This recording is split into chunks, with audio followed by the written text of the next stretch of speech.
Bapa yang baik, inilah nyanyian iman kami. Kalau kami rindu mengalami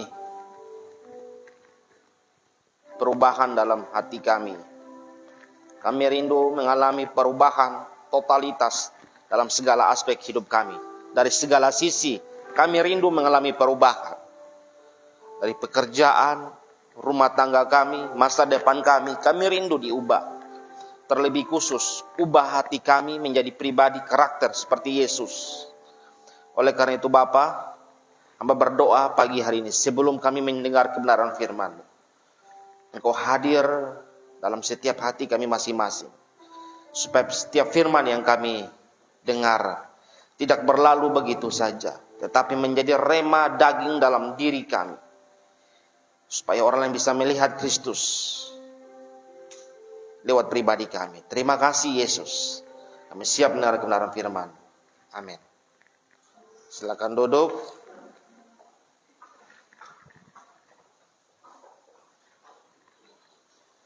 Shalom. Ya, mari kita langsung saja belajar firman Tuhan. Ya, firman hari ini saya ambil ya dalam kitab Kolose pasal 1 ya. Ayat 15 dan 16. Kolose pasal 1 ayat 15 dan 16. Kalau sudah ketemu, katakan amin. Kolose pasal 1 ayat 15 dan 16. Mari kita sama-sama bacakan.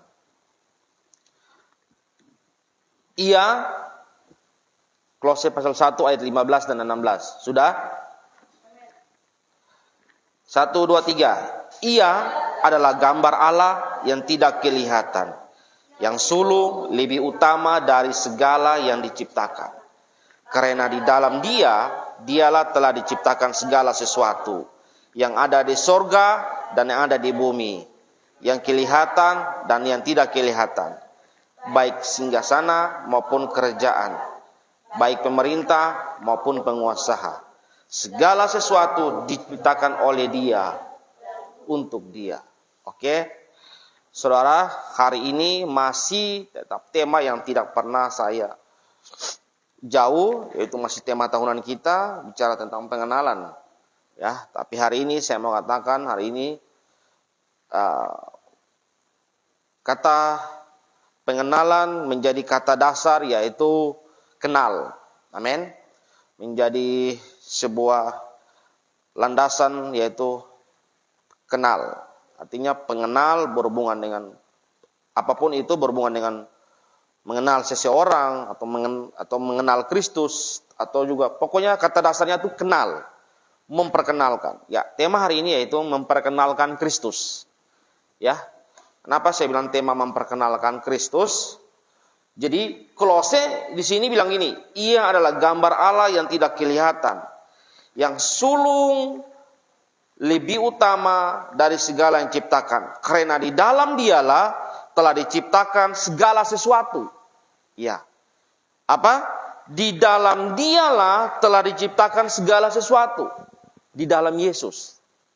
Artinya kalau saya tanya, di dalam Dia diciptakan segala sesuatu kalau saya mau bertanya kepada saudara, kira-kira segala sesuatu ini bicara tentang satu hal, dua hal, atau banyak hal? Apa? Banyak hal. Segala sesuatu.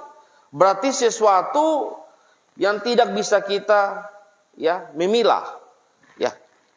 Dilanjutin, yang ada di sorga, segala sesuatu berarti begini, yang ada di sorga dan yang ada di bumi. Artinya semuanya punya hubungan. Jadi jangan merasa, oh sorga ciptaannya Tuhan, bumi ciptaannya manusia, gitu ya. Enggak saudara. Tetapi segala sesuatu, dan dibilang gini, yang kelihatan dan yang tidak kelihatan. Bayangkan, sampai yang tidak kelihatan pun punya hubungan dengan Dia. Segala sesuatu.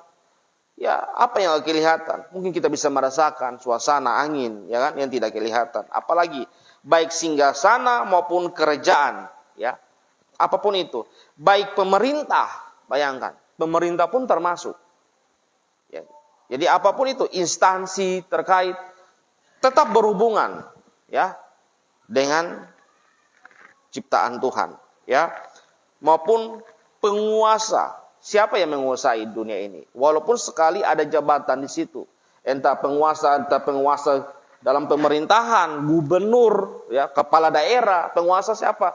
Tapi semua nggak terlepas bahwa semuanya dari itu Tuhan. Nah, segala sesuatu dicipta, tapi dibilang begini, segala sesuatu, kembali lagi, segala sesuatu, banyak hal, ya, diciptakan oleh siapa? Dia, ya. Segala sesuatu diciptakan oleh Dia. Dilanjut apa? Dan untuk Dia. Jadi gini, segala sesuatu diciptakan oleh Dia, itu kembalinya kepada Dia. Jadi apapun bentuknya yang ada di bawah kolong langit bumi, di bawah langit ini, di bumi ini, ya, apapun itu yang diciptakan oleh Tuhan, kita harus kembalikan untuk Dia. Jadi jangan merasa bahwa saya yang menciptakan ini, saya yang menemukan ini, saya yang membuat ini, ya. Terus ini menjadi bagian saya, atau ini akan menjadi bagian keluarga saya, penerus saya, enggak. Tetapi Alkitab mencatat bahwa semuanya harus dikembalikan untuk Dia. Makanya saya kasih tema yaitu memperkenalkan Kristus. Artinya apa? Segala sesuatu yang apapun yang kita miliki, apapun yang ada di dunia ini, kita harus lakukan untuk memperkenalkan Kristus. Amin. Karena Alkitab catat kalau saya bilang apa? Oleh Dia untuk Dia, kembali kepada Dia. Bukan kepada kita. Nah, saudara, saya catat di sini bahwa ada 3 poin penting bagaimana supaya saudara dan saya apapun yang ada dalam hidup kita, ya, berhubungan dalam diri kita atau apa yang ada di bumi ini, ya, supaya kita harus memperkenalkan Kristus. Amin. Karena kembali kepada Dia. Dari Dia, untuk Dia. Nah, 3 hal yang saya catat di sini, bagaimana supaya kita bisa memperkenalkan Kristus. Karena gini, seolah-olah saudara seringkali kita merasa bahwa pekerjaan Tuhan itu menjadi sebuah tanggung jawab seseorang. Ya, artinya khusus. Pekerjaan Tuhan seringkali ibarat, ini cuma hanya kelompok tertentu.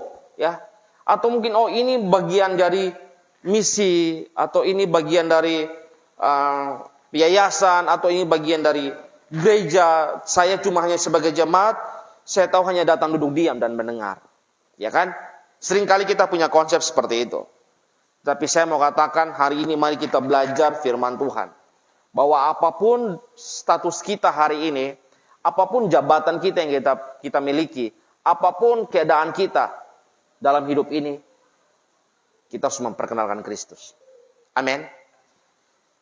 Apapun masa depanmu, apapun cita-citamu, apapun profesimu, saya mau katakan, selama kamu menjadi umat Tuhan, selama kamu menjadi anak Tuhan, ini wajib yang kamu kerjakan untuk supaya Kristus dikenal. Amin. Yang poin yang pertama, saya catat sini. Ya, saudara. Poin yang pertama dalam hidup ini, waktu kamu memperkenalkan Kristus dalam segala aspek kehidupanmu, poin yang pertama, dalam masalah pun kamu harus memperkenalkan Kristus. Amin. Kenapa saya katakan dalam masalah? Iya, karena kadang-kadang dalam masalah itu membuat Tuhan bisa dikenal.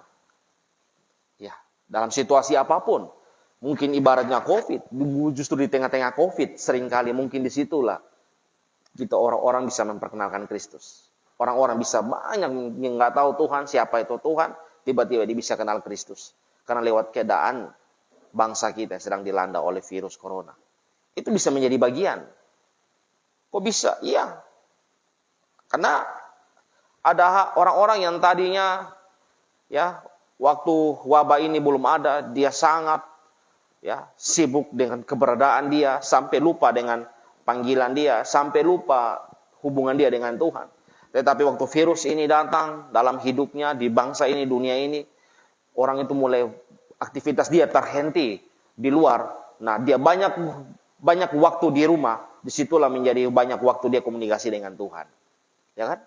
Itu salah satu contohnya. Makanya saya mau katakan, apapun profesi kamu dan saya, ya, dengar baik-baik.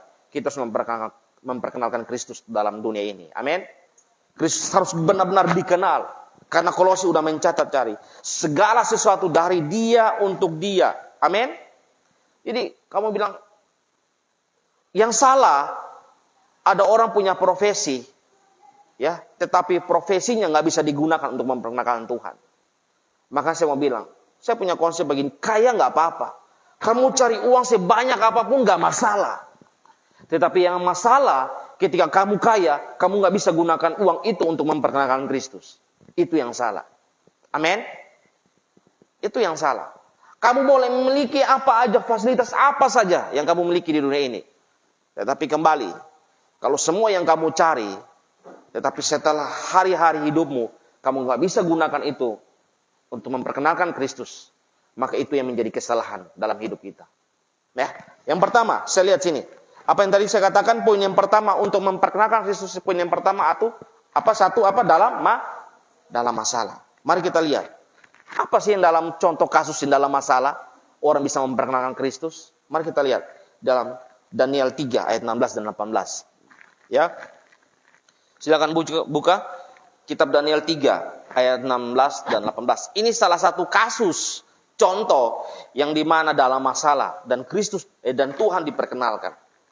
Ya, Daniel pasal 3 ayat 16 dan 18. 1 2 3. Lalu Sadrak, Mesak dan Abednego menjawab Raja Nebukadnezar, tidak ada gunanya kami memberi jawab kepada Tuanku dalam hal ini. Jika Allah kami yang kami puja sanggup melepaskan kami, maka ia akan melepaskan kami dari perapian yang menyala-nyala itu.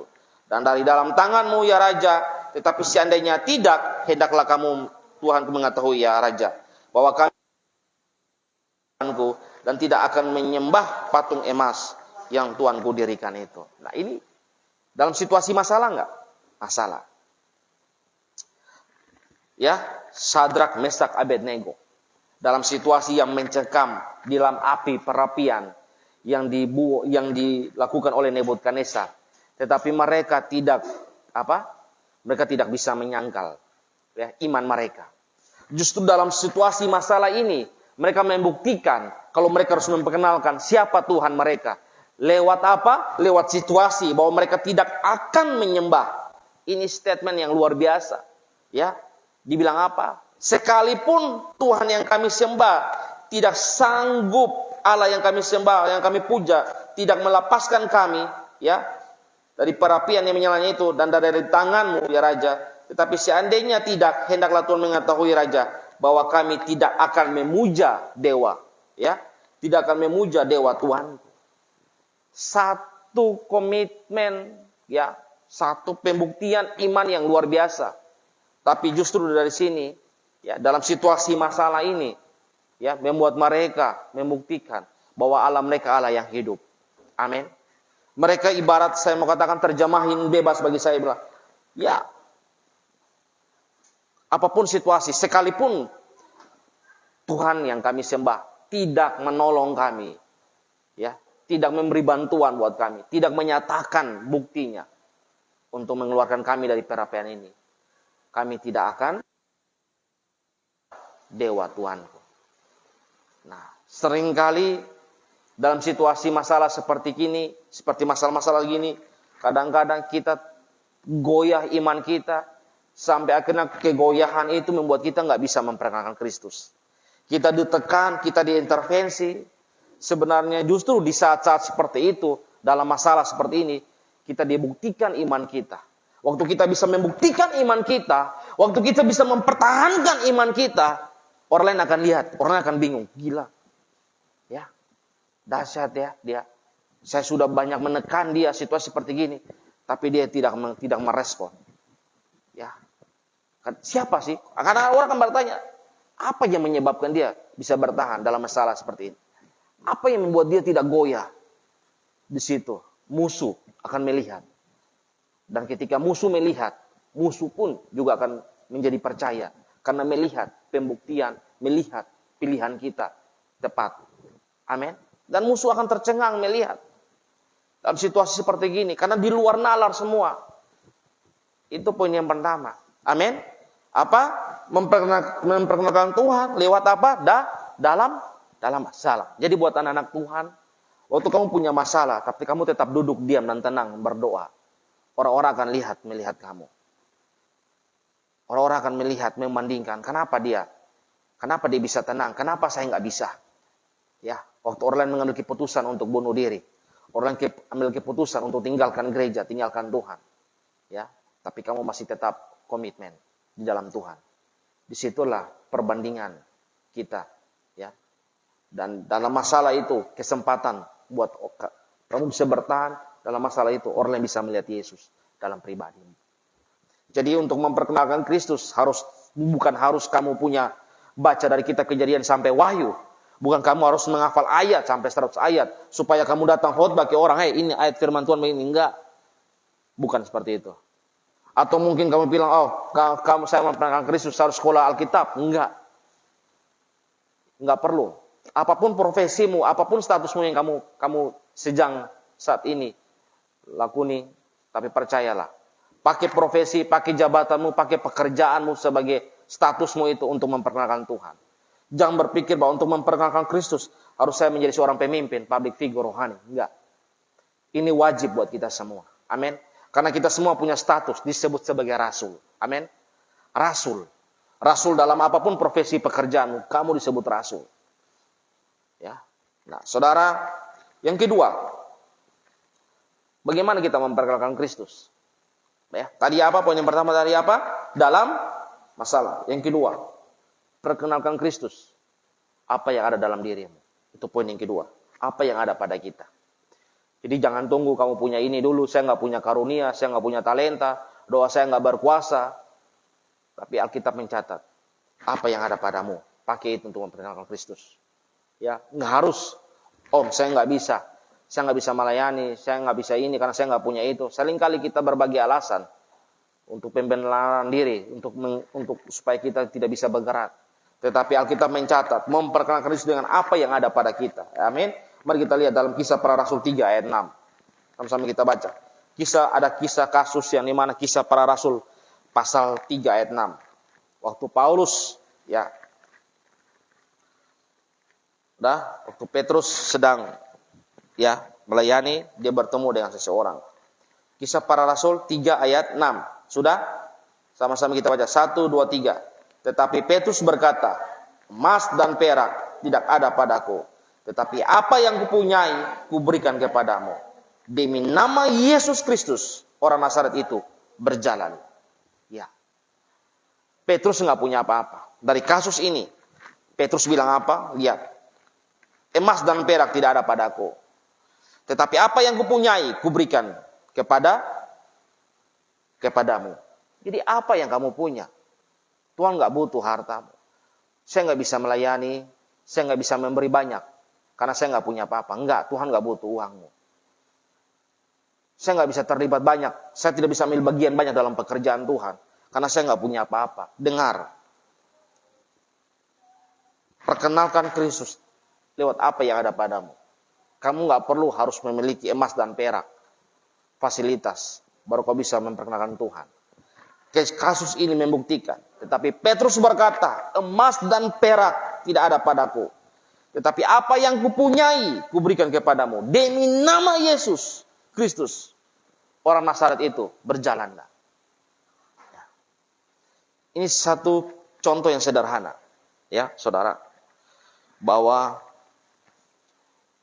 apa yang kita punya dalam hidup ini, kita bisa gunakan.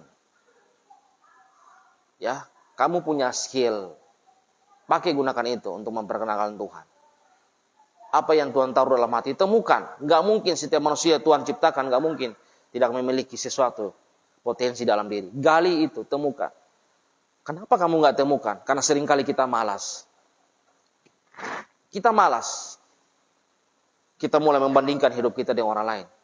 Bukan karena kita terlalu banyak buang waktu membandingkan. Padahal semua yang Tuhan nggak mungkin kehadiran kita di sesuatu. Tuhan nggak mungkin menaruh sesuatu. Nggak mungkin Tuhan nggak bikin tujuan hidup. Semua kita di dalam dunia ini Tuhan punya tujuan hidup buat kita. Semua fasilitas kamu lihat semua ada di sini. Ini semua punya tujuan. Begitu juga kamu. Kursi punya tujuan untuk digunakan supaya kamu bisa duduk. Ya. AC, kipas digunakan, semua punya tujuan, mimbar punya tujuan. Apa yang ada sensor sistem, semua punya tujuan. Fasilitas ini ada di dunia, semua punya tujuan. Kamu yang manusia yang berharga, ya, manusia yang paling berharga di dunia ini, lebih dari segala benda yang ada ini. Kamu begitu bernilai dan berharga. Enggak mungkin yang paling berharga itu Tuhan sia-siakan. Enggak taruh apa-apa dalam hidupmu, enggak mungkin. Kamu yang enggak mau menemukan. Jadi kalau kamu temukan apa yang ada dalam dirimu, pakai itu. Nggak mungkin nggak ada. Ya. Tapi karena kadang-kadang kita alasan, ya, ada hal yang buat kita minder, kita nggak malas bergerak, akhirnya kita nggak bisa temukan itu dalam diri kita. Ini bukan karena Tuhan, tapi kita sendiri, kemalasan kita, yang nggak mau menggali, mencari apa yang passion, apa yang Tuhan tahu dalam hati saya, dalam diri saya. Itu yang kita nggak pernah temukan, kita nggak pernah mau cari. Kita nggak pernah mau gali, kita malas. Jadi saya mau katakan, pakai apa yang ada pada kita. Ya, nggak harus. Waktu Tuhan mau pakai kita, saya mau katakan, dia nggak peduli latar belakang. Sesering kali saya bilang katakan ini. Waktu Tuhan mau pakai kamu dan saya, dia nggak melihat latar belakangmu dari mana tempat asalmu. Dia mau pakai setiap kita, pribadi kita, semua. Makanya saya selalu mengarahkan. Setiap orang, ya, nggak mungkin, khususnya buat anak-anak Tuhan, ya, nggak mungkin Tuhan nggak akan pakai dia. Setiap kita dipakai Tuhan, tetapi kembali lagi, kadang-kadang, ya, Tuhan pakai menempatkan kita di tempat situasi yang dimana kita semua nggak sama, tapi semuanya untuk memperkenalkan Tuhan, walaupun berbeda, ya, tetapi semua kembali segala sesuatu, ya. Dari dia untuk dia. Yang poin yang ketiga, saya catat di sini, ya. Apa poin yang ketiga supaya kita memperkenalkan Kristus, ya? Yang pertama tadi, dalam masalah pun kita harus memperkenalkan Kristus. Amin. Yang kedua, apa saja yang ada pada kita bisa gunakan itu untuk memperkenalkan Kristus. Poin yang ketiga, ya. Untuk memperkenalkan Kristus. Poin yang ketiga, komunikasi. Ya, komunikasi. Mari kita buka dalam kitab Injil Yohanes. Injil Yohanes pasal 4, ayat 13 dan 14. Ada komunikasi. Ya, waktu Yesus dengan perempuan ini. Sudah ketemukan? Yohanes 4, ayat 13 dan 14. 1, 2, 3. Jawab Yesus kepadanya, barang siapa minum air ini, ia tidak akan apa? Lagi. Tetapi barang siapa minum air yang kuberikan kepadanya, ia tidak akan haus untuk selama-lamanya.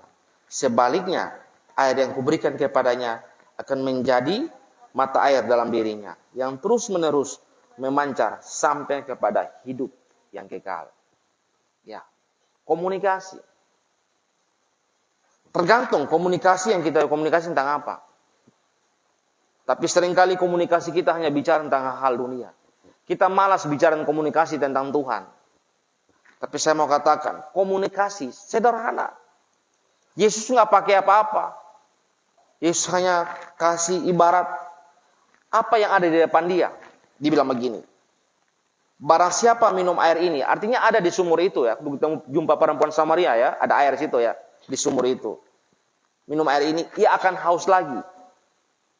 Ya, Yesus nggak buat mujizat di depan perempuan itu. Yesus nggak menuduh perempuan itu. Yesus nggak baca-baca, oh kamu begini-begini, enggak. Tapi lihat, Yesus mulai dengan apa? Obrolan sederhana. Di mana di sumur itu apa yang Yesus lihat, itu yang Yesus ibaratkan. Dibilang apa? Barang siapa minum air ini, ia akan haus lagi. Tetapi barang siapa minum air yang kuberikan kepadanya, ia tidak akan haus untuk selama-lamanya. Ya. Sebaliknya, air yang akan kuberikan kepadanya akan menjadi mata air dalam dirinya, yang terus-menerus memancar sampai kepada hidup yang kekal. Lihat endingnya. Percakapan, perumpamaan. Tetapi apa yang dia pakai, membawa mengering perempuan ini berpikir bahwa endingnya adalah apa? Kehidupan yang kekal. Sangat sederhana, saudara.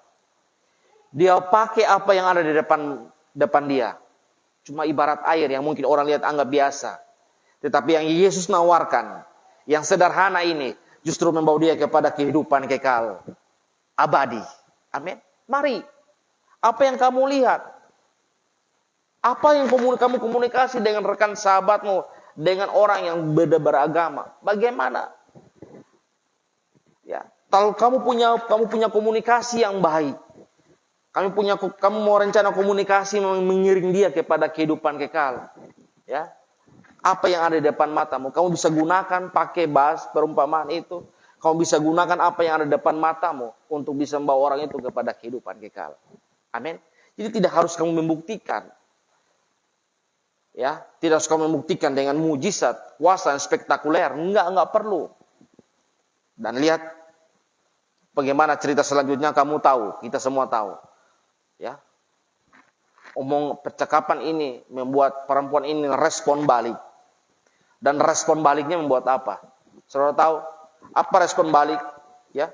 Apa yang waktu perempuan ini respon balik, apa yang terjadi? Dia pergi. Dan dia melanjutkan apa yang dia alami bersama Yesus. Ya. Dan lihat, waktu dia pergi, dia membuktikan air yang didapatkan dari Yesus. Air yang tidak akan membuat dia haus lagi, yaitu kebenaran firman Tuhan. Yang terus-menerus memancar sampai kepada kehidupan kekal. Dan obrolan itu mengandung kuasa. Obrolan yang sangat sederhana. Cuma sebatas komunikasi. Kita bisa juga komunikasi dengan orang. Tapi kalau kita komunikasi apapun itu dalam bisnis. Tapi kamu bisa nggak gunakan. Perbedaannya gini. Omongan kamu mau nggak bawa dia, mengering dia pada Kristus. Omongan kamu mau nggak mengiring dia kepada kehidupan kekal. Dan bukti ternyata. Waktu perempuan itu pergi meninggalkan Yesus. Dia tidak berhenti sampai kepada dalam diri dia. Ucapan yang Yesus sampaikan kepada dia. Dilanjutkan lagi kepada satu kota. Namanya apa? Kota apa? Kota Samaria. Dan saudara tahu, Alkitab mencatat. Satu kota Samaria menjadi percaya. Lewat perempuan ini. Siapa perempuan ini? Kamu tahu latar belakang dia. Perempuan gak benar, perempuan gak baik. Ya, kalau mungkin dia ada di sana, mungkin dia ada di dunia zaman sekarang. Aduh, gak tahu lah. Ya, mungkin banyak orang menghujat dia. Tapi lihat. Tuhan pakai dia dahsyat, luar biasa. Nggak masuk di akal kalau kita berpikir secara logika. Di luar akal sehat kita. Apa yang Tuhan kerjakan dalam hidup dia. Jadi saya mau katakan, sebalik pun kita. Kita nggak mungkin punya pribadi sama. Mungkin kita nggak terlalu kotor sama seperti perempuan Samaria ini. Mungkin kita nggak terlalu berdosa seperti perempuan Samaria. Tapi satu hal referensi dari saya. Bahwa perempuan Samaria ini menjadi contoh buat kita. Kalau sebejat-bejatnya wanita ini, sekotor-kotornya wanita ini, kalau Tuhan bisa pakai dia, kamu pun dan saya juga pun bisa dipakai Tuhan lebih luar biasa. Amin. Tapi kembali kepada pribadi kita. Ini bukan masalah kita mau ikut dia enggak, tapi masalahnya kamu mau enggak respon panggilan Tuhan. Kalau cuma sekedar pengikut, buat apa? Ya. Buat apa kita cuma sekedar menjadi pengikut Tuhan? Tapi kalau enggak ada hal yang kita kerjakan dalam diri kita untuk kemuliaan Tuhan. Jadi kembali kepada kamu semua hari ini. Mau nggak kamu merespon semua itu? Panggilan Tuhan. Ya, ini bukan soal kamu ikut atau enggak. Tapi soal panggilan ini kamu mau kerjakan enggak dalam hidupmu. Tapi saya katakan kalau kamu mau kerjakan ini dalam hidupmu. Tuhan bisa pakai kamu lebih luar biasa dari perempuan Samaria ini. Perempuan yang penuh dengan kenajisan. Ya, kotor, sampah, nggak layak. Tetapi disinilah Tuhan membuktikan bahwa sekotor-kotornya manusia masih ada kesempatan ya untuk Tuhan ubah seseorang mau dipakai untuk kemuliaannya. Amin. Jadi poin 3 poin ini, gunakan apa yang ada dalam dirimu, profesi kamu untuk pakai untuk memperkenalkan Kristus. Jangan merasa bahwa untuk memperkenalkan Kristus kamu harus berdiri KKR di ribuan orang duduk, kau melayani di panggung main musik, nggak perlu. Nggak perlu. Tunggu nanti youth camp, nggak perlu. Waktu kamu duduk diam dengan seseorang, dengan sahabatmu, mungkin di pojok sana, mungkin orang lagi keramaian, kamu duduk dengan dia. Dia panggil kamu, dia cerita.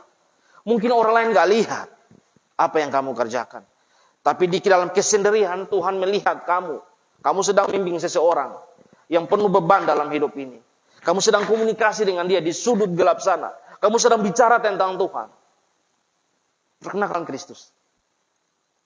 Lewat setiap apapun yang ada dalam dirimu. Ya, poin 3 ini jelas. Mungkin saya mau katakan terlalu banyak poin untuk memperkenalkan Kristus. Tapi saya cuma rangkum menjadi 3 hal ini. Yaitu dalam setiap masalah. Karena ini bagi-bagi. Kenapa saya ambil 3 hal ini? Karena ini 3 hal penting yang tidak pernah terluput dari kehidupan kita hari-hari. Ya kan? Manusia sering menghadapi masalah. Ya kan? Nggak ada siapa sini yang nggak punya masalah. Kita semua punya masalah. Tapi saya mau katakan, pakai masalah itu. Pakai kejatuhanmu. Pakai, diubah. Yang tadi negatif, ubah jadi positif. Untuk memperkenalkan Tuhan. Amin. Saya pakai masa lalu saya. Saya pakai masa lalu saya yang kelam. Saya pakai itu. Menceritakan yang orang lain. Saya lebih brengsek dari kamu. Saya pakai itu. Untuk apa? Merubah yang tadi masa lalu saya yang jelek itu. Saya merubah dengan keadaan menjadi baik. Memberikan arahan kepada orang itu. Kamu brengsek. Saya lebih brengsek dari kamu. Tapi lihat. Saya pakai cerita masa lalu saya. Saya ubah cerita itu. Saya kemas yang tadi negatif. Supaya dia bisa kenal Tuhan. Pakai itu. Jadi saya rangkum 3 hal ini dalam masalah tadi. Terus apalagi poin yang penting apa yang ada pada kita. Sering kali bilang saya nggak punya kendaraan, saya nggak bisa bergerak, saya nggak bisa buat ini, saya nggak bisa itu untuk Tuhan. Karena saya terbatas, saya nggak memiliki itu, saya nggak bisa mempunyai sesuatu. Makanya saya mau ceritakan ini sederhana, saya rangkum ini. Menjadi satu kehidupan hari-hari seseorang. Supaya kita jangan malas bergerak untuk memperkenalkan Tuhan. Kepada sahabat-sahabat kita yang belum kenal dia. Amin. Nah, apa tadi? 3 hal ini kan sederhana. 3 poin ini kan sederhana. Hari-hari kan ada dalam diri kita. Nggak pernah terlepaskan. Komunikasi. Kita kan suka ngobrol. Ya kan? Siapa yang nggak suka ngobrol? Ya kan? Jadi, saya mau katakan. Komunikasilah. Komunikasi yang berbobot.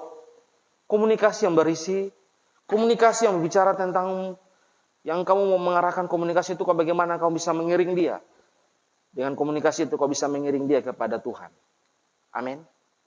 Komunikasi itu bagaimana kau bisa mengiring dia. Kau bisa membawa percakapanmu untuk memperkenalkan Kristus lewat diri dia.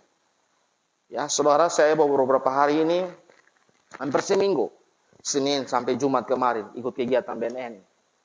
Ya, saya coba menyembunyikan identitas saya.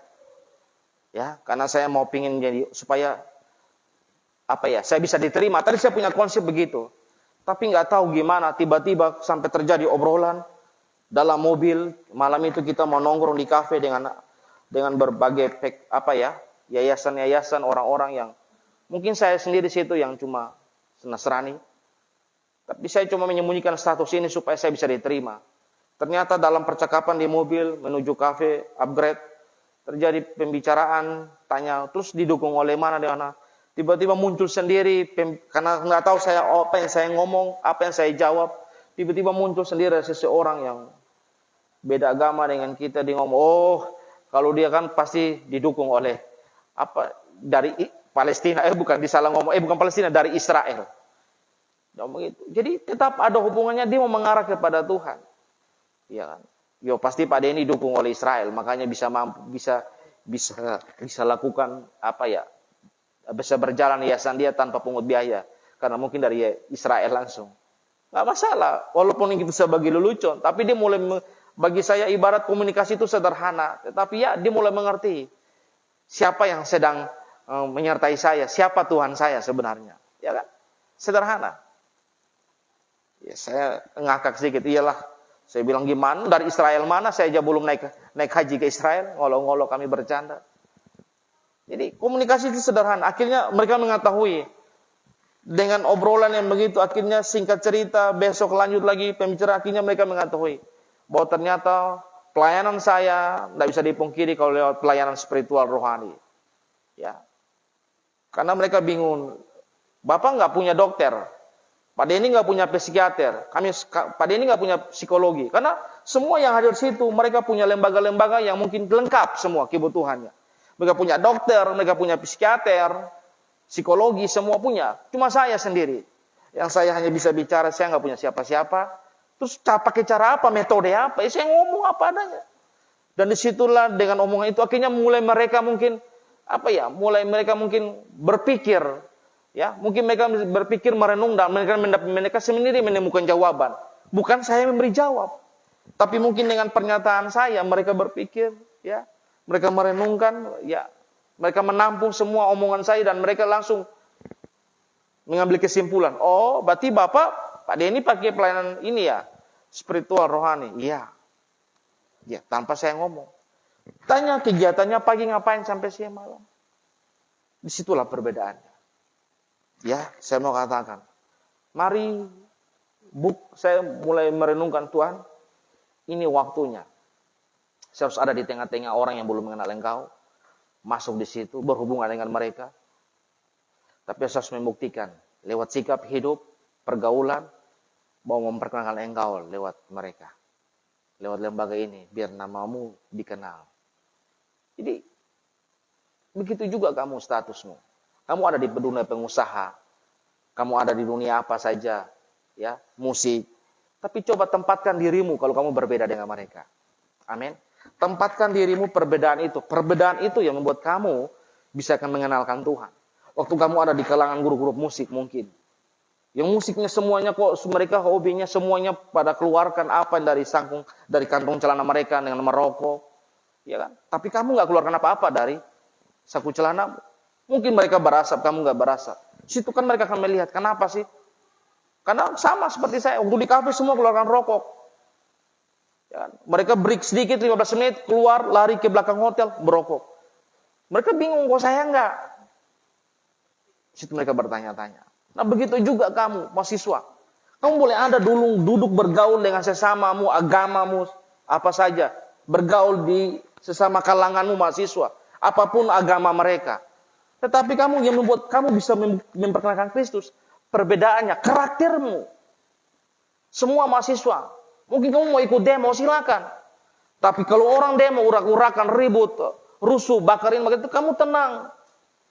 Situ kamu yang memperkenalkan Kristus. Jadi untuk memperkenalkan Kristus, kamu bisa dengan sikap hidupmu, dengan cara komunikasimu.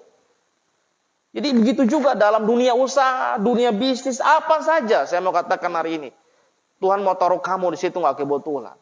Pakai pribadimu, kamu ada di mana saja, pakai pribadimu, tempatkan dirimu untuk memperkenalkan Tuhan. Amin. Kalau orang bisnismu, ya mungkin contoh orang buka RAM. Ada ram yang tipu-tipu, ya kan? Timbangan di sana kok berbedanya jauh. Ini 100-an 400. Kayak gitu juga kan? Sebagai anak Tuhan, kamu harus jujur. Orang akan membandingkan. Kenapa? Kok di sana susut sekali sampai 400 kilo, sini cuma 100. Gitu juga dunia usaha kan? Kita bisa membuat perbedaan.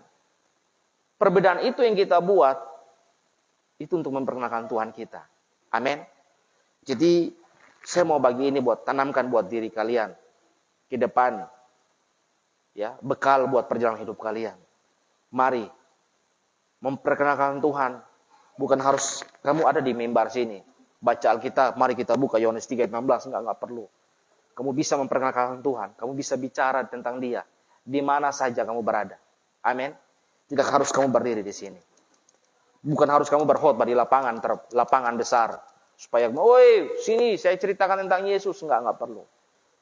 Dalam kesendirian temanmu seseorang, ya, diam-diam kalian berada di sudut kegelapan mungkin. Diam-diam kamu dalam kesendirian, kesunyian, orang-orang yang enggak melihat.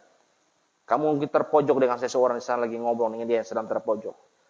Tapi Tuhan lihat, kamu sedang memperkenalkan Kristus. Ya, amin. Mari kita berdoa. Bapa yang baik, terima kasih Tuhan. Hamba sudah berhenti berkata-kata untuk menyampaikan kebenaran firman. Dan hamba percaya bahwa firman yang hamba sampaikan tidak pernah berlalu begitu saja. Tetapi kami mendapat pengetahuan, pemahaman tentang hidup dalam Tuhan. Supaya kami tidak hanya menjadi anak-anak yang hanya duduk diam. Tetapi kami benar-benar menjadi anak-anak yang berbeda Tuhan di dalam panggilan-Mu. Terima kasih Bapa. Ini bukan soal apa yang tidak kami bisa lakukan, apa yang tidak kami miliki. Tetapi ini kembali kepada pribadi kami, hati masing-masing.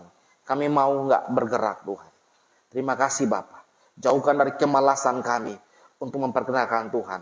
Biar hati kami tidak tenang begitu, tapi hati kami berkobar-kobar untuk menyampaikan, untuk memperkenalkan Kristus lewat setiap teman, sahabat kami yang belum mengenal Engkau. Terima kasih Bapak. Masih banyak orang yang membutuhkan cerita, membutuh Engkau. Dan pakai kami, supaya setiap kami juga bisa menjalankan ini Tuhan. Terima kasih Bapak. Kami mengucap syukur dalam nama Yesus. Amin.